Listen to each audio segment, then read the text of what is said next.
C'est Dieu qui est l'absolu. Nzambe aza longo. Il a dit que tout absolu autre que le mien soit du mensonge. Le mien est la vérité. Ainsi, il y a l'absolu à la chrétienté. C'est la fin de toutes les disputes. La Bible l'a dit. Et c'est juste. Oui, messieurs. Il doit y avoir un absolu en toutes choses. Comme quelques églises aujourd'hui, la plupart des églises ont leur propre absolu. Chacune d'elles a son propre, quelque chose de comme le jour des juges. Chaque homme a fait la manière qu'il a pensé d'être juste. Mais ce n'était pas juste. Voyez, c'était quand la parole de Dieu et les prophètes n'existaient pas. La parole est l'absolu. Ils ont eu leur propre absolu. Chacun disait qu'ils sont la vérité et le chemin. Nous sommes la vérité et le chemin. Mais Jésus a dit qu'il était la vérité et le chemin. La vérité, le chemin et la lumière. Et c'est juste. Bien, ainsi il est la parole. Ainsi il y a l'absolu. Et les absolus dénominationnels, rien à cela, c'est faux, ne les prenez pas. Nous avons la parole de Dieu qui est permanente dans la vie de chacun de nous. Pourquoi est-ce qu'on peut parler d'embouteillage dans nos églises du message? Peut-être quelqu'un a vraiment la mauvaise foi. Il voit vraiment que la parole est là, dit ceci. Mais lui, il fait juste le contraire, je m'en fous. Mais alors, il y aura un embouteillage si vous dites je m'en fous. C'est comme quelqu'un qui venait, il voit le feu rouge mais il ne veut pas regarder, alors il passe.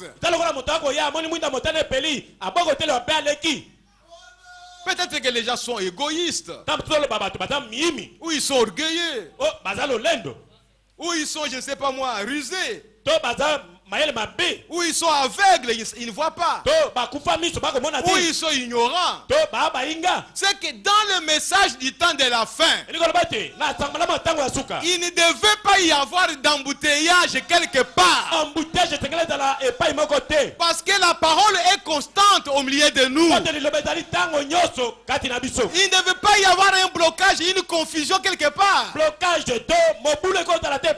parce que la parole n'est pas cachée.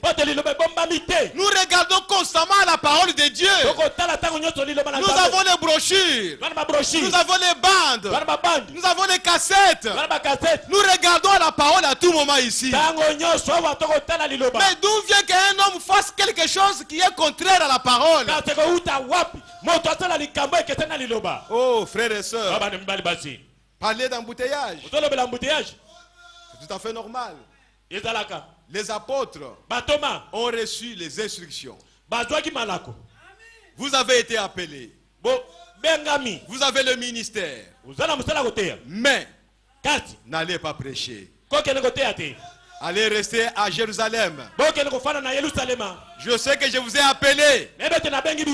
Je vous ai formé. Mais n'y allez pas encore. Allez à Jérusalem, mais attendez. Peut-être que dans Pierre l'appel bougeait. Je sens vraiment, peut-être c'est Philippe qui bougeait. Ou c'est Jean, ou c'est André, je ne sais pas. Mais ils avaient les yeux fixés vers le feu rouge. Que dit le feu rouge? Attendez à Jérusalem jusqu'à ce que vous receviez la puissance d'en haut. Alors seulement vous serez mes témoins. Alléluia. À Jérusalem, en Judée, en Samarie, jusqu'aux extrémités de la terre. Ils avaient la parole. Ils avaient lu la Bible avec Jésus. Jésus les a enseignés. Vous pensez que le jour de la Pentecôte, c'était un hasard que Pierre se met là-bas et commençait à vous référer aux Écritures.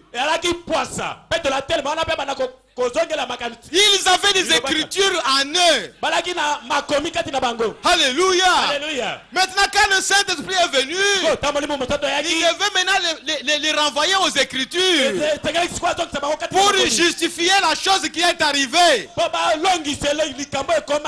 qu'ils avaient les yeux fixés sur le feu rouge, qui était la parole de l'heure pour eux à ce moment-là. Les instructions qui leur a été données par le prophète. Le prophète Jésus-Christ. Ils étaient soumis à cela à la lettre. Ils ont obéi à ces instructions. Et ils ont reçu le Saint-Esprit. Et ils ont avancé, ils ont commencé à marcher. On a vu une église glorieuse, puissante sur la terre. Aujourd'hui, le même Jésus, le même esprit de Jésus, dans les prophètes, il dit la même chose. Que personne ne peut prêcher la parole de Dieu. Personne ne peut venir derrière la chair s'il n'a pas reçu le baptême du Saint-Esprit. Personne. C'est le feu rouge. Dans l'église, nous devons avoir les yeux fixés sur ce feu rouge. Oh, mes bien-aimés frères et sœurs, combien sont allés prêcher alors que leur vie n'était pas digne de l'évangile? Cela montre qu'ils n'ont pas reçu le Saint-Esprit. Mais parce qu'ils ont eu l'appel. Mais Pierre avait eu un appel. Jean a eu un appel. Mais on lui a dit d'attendre. Pourquoi toi tu ne peux pas attendre? Pleine de haine. Mais prédicateur derrière la chair. S'il rencontre l'autre qui vient là-bas, alors il fuit. Parce qu'il ne peut pas le rencontrer. J'ai vu cela dans une ville à l'intérieur. Ce pasteur là prend un sac de brochures. L'autre prend un sac de brochures. Dès que l'un a vu l'autre là-bas, il a changé de direction. Est-ce que vous regardez au feu rouge? Qu'est-ce que vous allez prêcher? Quand vous haïssez votre frère, vous allez vous mettre derrière la chair. Parce que vous avez un appel. Honte à vous. Vous demandez l'embouteillage. Il y aura bien d'embouteillage. Parce que nous n'avons pas suivi la parole de Dieu. Plein d'orgueil, de malice, de critiques. Mais un serviteur de Dieu. Et le Saint-Esprit a dit, personne, avant d'aller prêcher, si vous n'avez pas expérimenté le baptême du Saint-Esprit, il ne faut pas y aller.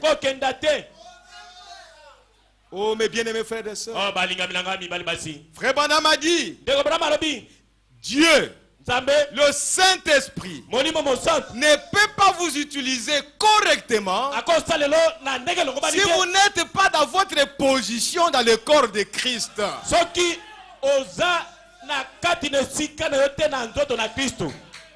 Il ne peut pas vous utiliser correctement. Vous créerez d'embouteillage quelque part. Mabakou, partout. Oh, frères et sœurs, dans les églises du message, combien de prédicateurs ont divisé les églises? Mais ce sont eux qui sont beaucoup respectés. Et on continue à leur donner des chairs pour prêcher la parole. Est-ce qu'ils ont le Saint-Esprit? Quel embouteillage nous créons dans les églises du Messie? Parce que le feu rouge dit autre chose. Et nous faisons autre chose.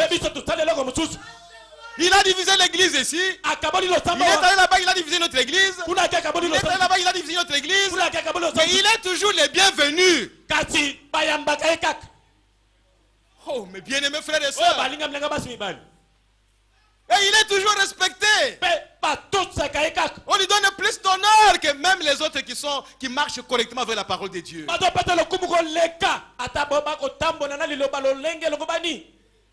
C'est ça l'embouteillage. Nous ne voyons pas ça avec nos yeux ici. Mais le Saint-Esprit voit ça qu'il y a d'embouteillage. C'est pourquoi l'église du message ne peut pas avancer comme cela se doit. On devrait avoir le Saint-Esprit dans chaque église. Parce que le feu rouge dit, partout où le message sera prêché, Dieu sera là pour confirmer ce message. Oh frères et sœurs, si c'est le feu rouge que vous regardez, mais Dieu devait descendre pour confirmer le message. Oh mes bien-aimés frères et sœurs, que Dieu nous aide. Que Dieu nous aide. Il y a d'embouteillage dans les églises du message. Parce que nous ne suivons pas ce que Dieu a dit. Dans beaucoup de choses, nous parlons de fausses doctrines. Mais comment quand il y a les fausses doctrines, il ne peut pas y avoir d'embouteillage? Dans les églises dénominationnelles, ce sont les fausses doctrines qui les ont amenés à l'embouteillage. Chacun croit de sa façon. Nous croyons comme ceci. Nous, chez nous, nous croyons comme ceci. Et ils sont bloqués. Et si maintenant dans les églises du message, nous avons le même langage, nous croyons comme ceci. Ils ne croient pas comme nous. Nous n'avons pas la même foi. Mais il y a combien de fois finalement? La Bible dit, combattez pour la foi qui a été livrée au Seigneur une fois pour toutes. Il y a une seule foi. C'est la foi qu'avait notre père Abraham. C'est la foi de Dieu à sa parole. Et frère Branham me dit, tout ce que nous appelons les foi, ce sont les foi des églises.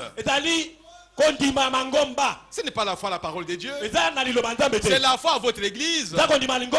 Chacun a son propre absolu. C'est pourquoi frères et sœurs, quand nous insistons qu'ici nous croyons à toute la parole de Dieu, c'est parce que nous ne voulons pas avoir d'embouteillage. Nous voulons croire à chaque iota de la parole. Alléluia. Nous voulons marcher avec toute la parole. Et nous voulons être sûrs que chaque pas que nous faisons, c'est la parole que nous suivons. Nous ne voulons pas d'embouteillage quelque part. Nous voulons que le Saint-Esprit continue à nous conduire. Que la route soit large. Qu'il n'y ait pas d'obstacle sur la route. Que nous puissions nous abreuver du Saint-Esprit. Que nous puissions recevoir Dieu en abondance. Mais là où il y a d'embouteillage, mais ils sont bloqués. Ils n'arrivent même pas là où se trouve Dieu. Oh mes frères et sœurs, que Dieu nous aide. Quel que soit ce que vous faites, le feu rouge dit, quiconque veut travailler dans l'église,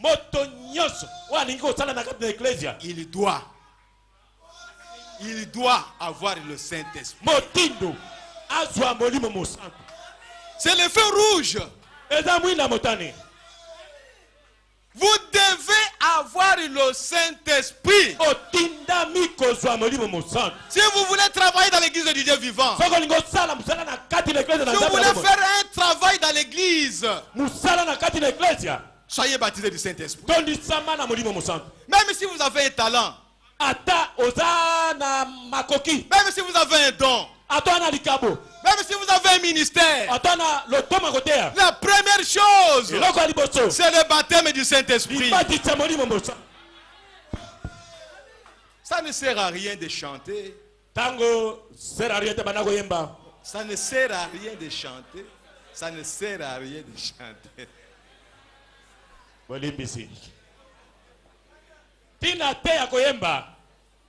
D'être même dans l'office de musique. Quand tu sais que ta vie n'est pas digne de l'évangile, tu cours avec les filles. Et demain tu viens, vous chantez, vous chantez. C'est faux. Que Dieu nous aide. On pourrait même mettre seulement la chaîne musicale ici. On passe. On met la bande. Examinez votre vie s'il vous plaît. C'est le Saint-Esprit qui vous parle. Même si vous devez abandonner, abandonnez. Alléluia. Alléluia. Mes frères et sœurs, comment le fait nous montre une chose et nous faisons une autre chose. Et nous pensons que nous allons avancer. Vous pouvez nous bloquer quelque part. Israël a été bloqué. Par ces messieurs-là qui ont volé les lingots d'or. Mais ils étaient véritablement un peuple de Dieu. Josué était réellement commissionné pour les conduire. Mais à cause de la vie indigne, contraire à la parole de Dieu, ils ont été bloqués. Ils ont été tués. Heureusement que Josué a compris la chose. On ne nous a jamais parlé d'embouteillage. Arrêtons. Retournons au camp. Vérifions la chose. Pourquoi nous sommes bloqués là? Il est allé voir Dieu. Il s'est couché par terre. Dieu est venu. Il a tapé comme ça, toi. Mets-toi debout. Pourquoi est-ce que tu es couché comme ça? Va faire le tirage au sort, tu verras ce qui se passe. Mais bien aimés frères et sœurs, s'il y a une église qui devait être spirituelle, c'est l'assemblée chrétienne de Rigini. Parce que c'est ici où il y a la véritable effusion du Saint-Esprit. Il y a eu la véritable effusion du Saint-Esprit. Permettez-moi de pécher un peu. Depuis que le prophète est parti, c'est la première effusion du Saint-Esprit authentique.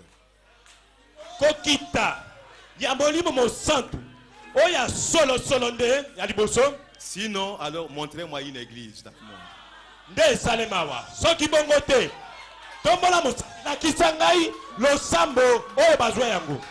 C'est pourquoi je vous ai dit, ne vous habituez pas aux gens, s'il vous plaît. Le Dieu du ciel, il est descendu ici. Et la chose qui s'est passée ici a commencé à jaillir.